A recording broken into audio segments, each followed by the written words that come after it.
Assalamualaikum warahmatullahi wabarakatuh. Perkenalkan, nama saya Mutimatu Zakia. Saya mahasiswi Institut Agama Islam Negeri Purwokerto. Saya prodi Manajemen Zakat dan Wakaf. Di sini saya akan menjelaskan tentang pengertian dan ruang lingkup ilmu hadis, konstruksi keilmuan ilmu hadis, dan sejarah atau periodisasi perkembangan ilmu hadis.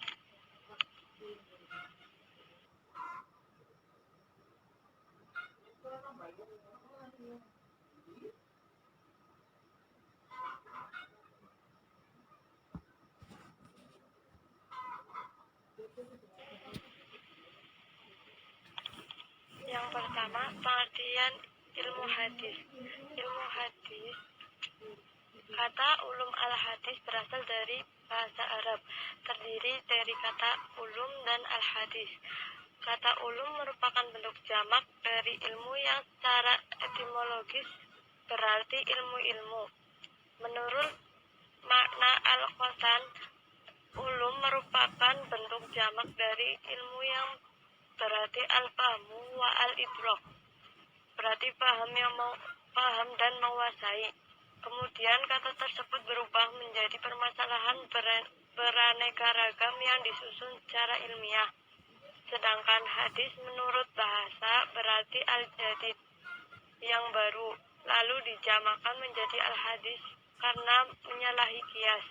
Menurut istilah al-hadis adalah segala sesuatu yang disandarkan kepada Nabi Muhammad SAW, baik berupa perkataan, perbuatan, takrir atau sifat tertentu.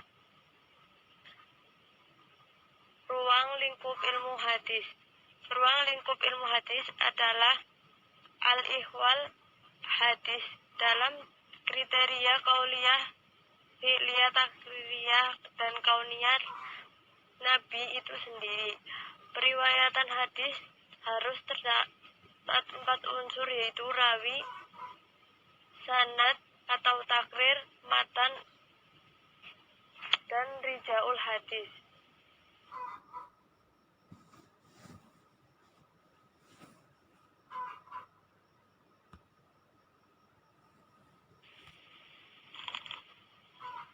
Ilmu hadis riwayah dan diroyah. Yang pertama, ilmu hadis riwayah. Menurut bahasa, riwayah berarti periwayatan atau cerita. Secara bahasa berarti ilmu hadis yang berupa periwayatan.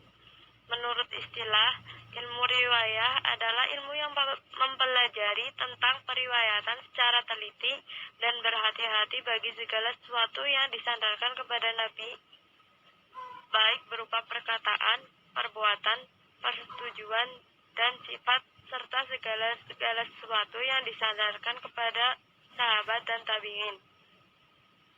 Objek kajian ilmu hadis riwayah meliputi cara periwayatan dan cara pemeliharaan. Periwayatan yang dilakukan oleh tabi'in ada 2 cara, yaitu periwayatan dengan lafaz dan periwayatan dengan makna. Periwayatan dengan lafaz adalah periwayatan yang disampaikan sesuai dengan lafaz yang diucapkan oleh Nabi Muhammad SAW. Periwayatan dengan makna adalah hadis yang diriwayatkan sesuai dengan makna yang dimaksudkan oleh Nabi Muhammad SAW. Ilmu hadis diroyah. Menurut bahasa, diroyah berarti pengetahuan.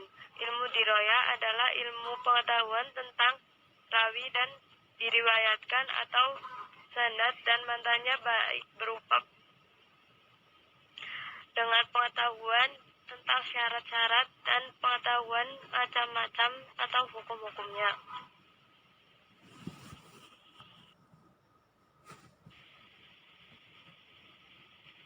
Ilmu-ilmu yang bermunculan dari berbagai ragam topik ilmu diroyah, yaitu ilmu jarah wa'al ta'dil, yang membahas para rawi sekiranya masalah yang membuat mereka tercela atau bersih dalam menggunakan lafaz-lafaz tertentu. Kedua, ilmu tokoh hadis, yaitu ilmu ini dapat diketahui apakah para rawi layak menjadi perawi atau tidak. 3. Ilmu mukhtalaf al-hadis. Ilmu yang membahas hadis-hadis yang secara lahiriah bertentangan namun kemungkinan diterima dengan syarat. 4. Ilmu gharib al-hadis. Ilmu yang membahas tentang kesamaran makna lafaz hadis. 6. Ilmu nasikh wa al-mansukh al-hadis, yaitu ilmu yang membahas tentang hadis-hadis yang bertentangan dengan hukumnya tidak dapat dikompromikan antara yang satu dengan yang lain.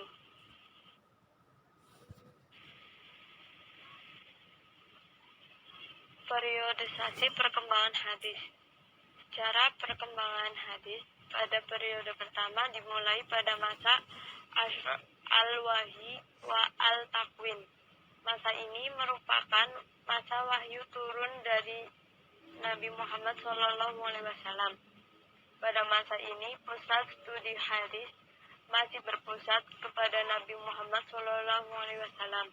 Karena masa ini merupakan masa di mana Nabi Muhammad SAW masih ada. Begitu juga pada masa periode kedua.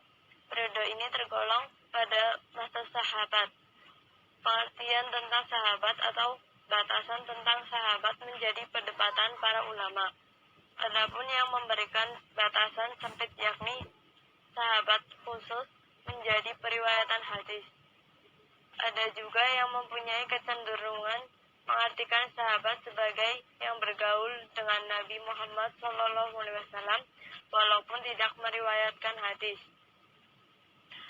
Menurut Imam Syuhudi, kriteria seorang sahabat yaitu adanya khobar mutawatir seperti halnya para khulafaur rasyidin, adanya khobar mansur seperti Delama bin Salabah dan Uqsaya bin Misham. Diakui sahabat yang terkenal kesahabatannya seperti Hammah ad-Dausi yang diakui oleh Nabi Musa al-Asy'ari. Adanya keterangan tabi'in yang thiqah, pengakuan sendiri dari orang yang adil.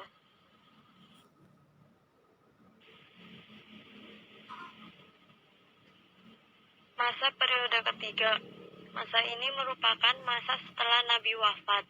Pada masa ini, para sahabat tidak lagi dapat mendengar sabda Nabi Muhammad SAW, serta menyaksikan perbuatan-perbuatan Nabi yang pada dasarnya bermuatan ajaran ilahi. Sehingga informasi sahabat hal tersebut, para sahabat pada masa ini mulai sadar untuk mengembangkan periwayatan hadis.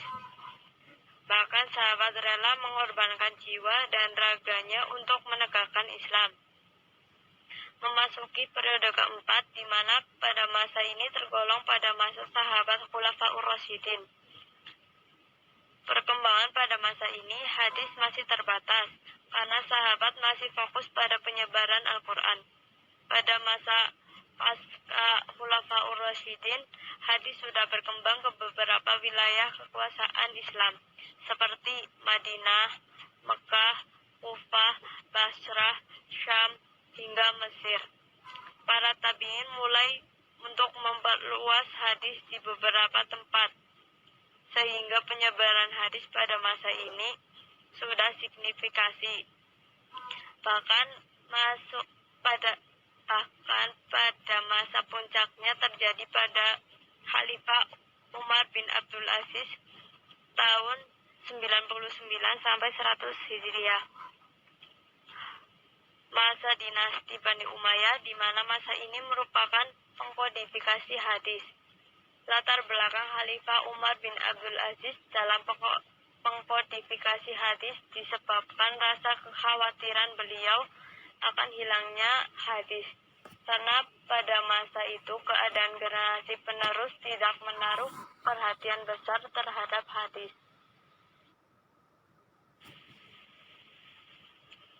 Cukup sekian pembahasan yang saya sampaikan. Wassalamualaikum warahmatullahi wabarakatuh.